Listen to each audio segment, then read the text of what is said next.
بسم اللہ الرحمن الرحیم۔ السلام علیکم ورحمۃ اللہ وبرکاتہ۔ الحمد للہ وکفی والسلام علی عبادہ الذین اصطفی، اما بعد۔ قال اللہ تعالی فاسألوا اہل الذکر ان کنتم لا تعلمون۔ ناظرین کرام، برادران اسلام، آج کے درس کا موضوع ہے روزے داروں کی بعض غلطیاں۔ جو مسلمان روزہ کے احکام و مسائل سے اچھی طرح واقف نہیں ہوتے اور نہ ہی وہ اہل علم سے اس کے احکام جاننے کی کوشش کرتے ہیں، ان سے بسا اوقات روزے کی حالت میں کچھ ایسی حرکتیں سرزد ہو جاتی ہیں جن سے روزہ فاسد ہو جاتا ہے یا کم از کم اس کے ثواب میں کمی واقع ہو جاتی ہے۔ اس لیے ضروری ہے کہ روزے دار روزہ کے ضروری اور موٹے موٹے مسائل سے لازمی طور پر آگاہ رہیں اور مزید معلومات کے لیے علماء کرام سے رجوع کریں اور دینی کتابوں کا مطالعہ کریں، جیسا کہ اللہ رب العالمین نے قرآن مجید میں حکم دیا ہے کہ فاسألوا اہل الذکر ان کنتم لا تعلمون۔ اگر تمہیں کوئی بات نہیں معلوم ہے تو ان لوگوں سے دریافت کر لو جنہیں باتیں یاد رہتی ہیں۔ ذیل میں ابھی آگے آپ حضرات کے سامنے کچھ ایسی غلطیوں کا ذکر کیا جا رہا ہے جو شریعت کا پختہ علم نہ ہونے یا جہالت کی وجہ سے اکثر روزے داروں سے یا بعض روزے داروں سے سرزد ہو جاتی ہیں۔ پہلی چیز یہ ہے کہ کچھ لوگ روزے کی حالت میں معاصی کا ارتکاب کرتے ہیں، حالانکہ اللہ کی نافرمانی کی وہ تمام کام جو عام دنوں میں حرام ہیں، رمضان کے ایام اور روزے کی حالت میں ان کی حرمت شدید ہو جاتی ہے۔ اس لیے رمضان میں ہر قسم کے معاصی، فواحش اور منکرات سے اجتناب کرنا چاہیے، ورنہ روزہ فاسد بھی ہو سکتا ہے، اور اگر روزہ فاسد نہ ہو تو کم سے کم روزے کے ثواب میں کمی واقع ہو جائے گی۔ بہت سے مسلمان وقت گزاری اور ٹائم پاس کے نام پر ٹیلی ویژن اور ویڈیو پر یا سینما گھروں میں مخرب اخلاق فلمیں دیکھتے ہیں، اور اس وقت تو اکثر لوگ سوشل میڈیا پر لایانی اور فضول پروگرام دیکھتے ہیں۔ یہ ساری چیزیں عام دنوں میں تو غیر مناسب اور حرام ہیں ہی، ان مبارک ایام میں ان کی حرمت بطور خاص زیادہ ہو جاتی ہے۔ جو لوگ ایسا کرتے ہیں وہ اللہ کو ناراض کر کے اس کے غضب کو دعوت دیتے ہیں۔ ایسے لوگوں کو ان تمام کاموں سے اجتناب کرنا چاہیے۔ تیسری بات یہ ہے کہ رمضان کے مہینے میں کھلانے پلانے، خصوصاً روزے داروں کو افطار کرانے کی یقیناً بڑی فضیلت ہے، لیکن بعض لوگ اس کار خیر میں حد سے تجاوز کر جاتے ہیں، خصوصاً سحری میں اور افطار میں شہر کے لوگ اسراف اور فضول خرچی کرتے ہیں اور اللہ کی نعمتوں کو ضائع کرتے ہیں۔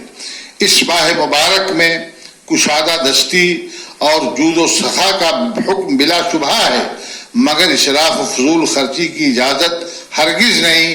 اس لیے مسلمانوں کو اعتدال کے ساتھ خرچ کرنا چاہیے، جیسا کہ اللہ تعالیٰ کا ارشاد ہے کلوا واشربوا ولا تسرفوا انہ لا يحب المسرفین۔ خوب کھاؤ پیو اور حد سے مت نکلو، بے شک اللہ حد سے نکل جانے والوں کو پسند نہیں کرتا ہے۔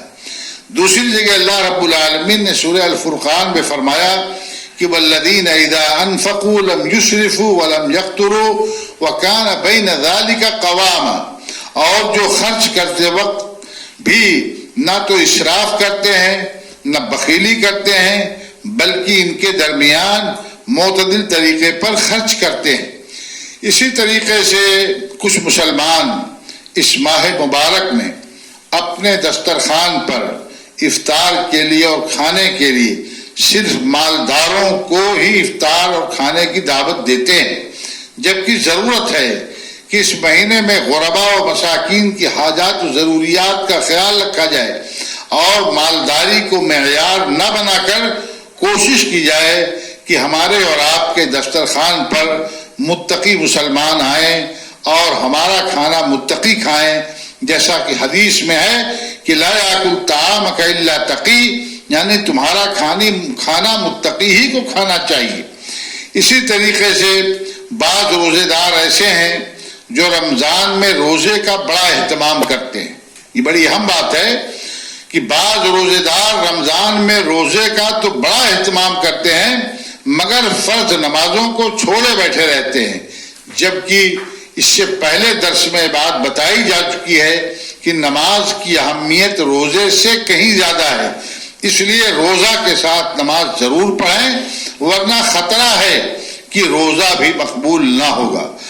بعض گھروں میں خواتین اپنا پورا وقت انواع و اقسام کے پکوان تیار کرنے میں صرف کر دیتی ہیں اور ذکر، تلاوت اور دوسری نیکیوں سے محروم رہ جاتی ہیں۔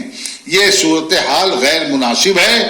بہتر ہے کہ وہ بھی اس مہینہ کے خیر و برکت کو سمیٹنے میں مردوں سے پیچھے نہ رہیں، بلکہ ضروری کھانا پکا کر اور گھر کے کام کاج نپٹا کر وہ کچھ وقت فارغ کر لیں اور اس میں اللہ کی عبادت کریں۔ خاص طور سے افطار کے وقت وہ اپنے آپ کو فارغ کر لیں اور اس وقت ذکر اور دعا میں لگ جائیں، اس لیے کہ اس وقت کی دعائیں مقبول ہوتی ہیں۔ بر صغیر کے کچھ مسلمان دوسرے مسلمانوں کے ہاں افطار کرنے کو اچھا نہیں سمجھتے اور وہ اس غلط فہمی میں مبتلا ہیں کہ ان کے روزے کا ثواب افطار کرانے والے کو مل جائے گا اور وہ خود ثواب سے محروم رہیں گے۔ یہ سراسر جہالت اور غلط فہمی ہے۔ اس میں شبہ نہیں ہے کہ افطار کرانے والے کو روزہ رکھنے والے کے برابر ثواب ضرور ملتا ہے، مگر حدیث میں اس بات کی صلاحت ہے کہ اس سے روزے دار کے ثواب میں کمی واقع نہیں ہوتی ہے۔ من غیر ان ينقص من اجرہ شیء، اللہ کے نبی صلی اللہ علیہ وسلم نے فرمایا۔ اسی طریقے سے شب قدر جیسی قیمتی رات کو بعض نادان مسلمان لغو اور بیہودہ کاموں میں گزار دیتے ہیں۔ وہ سمجھتے ہیں کہ اس رات کو صرف جاگ لینے سے انہیں شب قدر کی فضیلت حاصل ہو جائے گی، اس کا ثواب انہیں مل جائے گا۔ یہ ان کی غلط فہمی ہے۔ شب قدر کا ثواب شب بیداری سے نہیں، اللہ کی عبادت سے ملے گا۔ اس لیے مسلمانوں کو شب قدر میں خاص طور سے عبادات کا اہتمام کرنا چاہیے، تنہائی میں الگ تھلگ ہو کر کے اللہ کے لیے نماز پڑھنی چاہیے، ذکر و اذکار میں مشغول رہنا چاہیے، قرآن کی تلاوت کرنی چاہیے۔ یہ شب قدر کا مقصود ہے اور شب قدر کا یہ مطالبہ ہے۔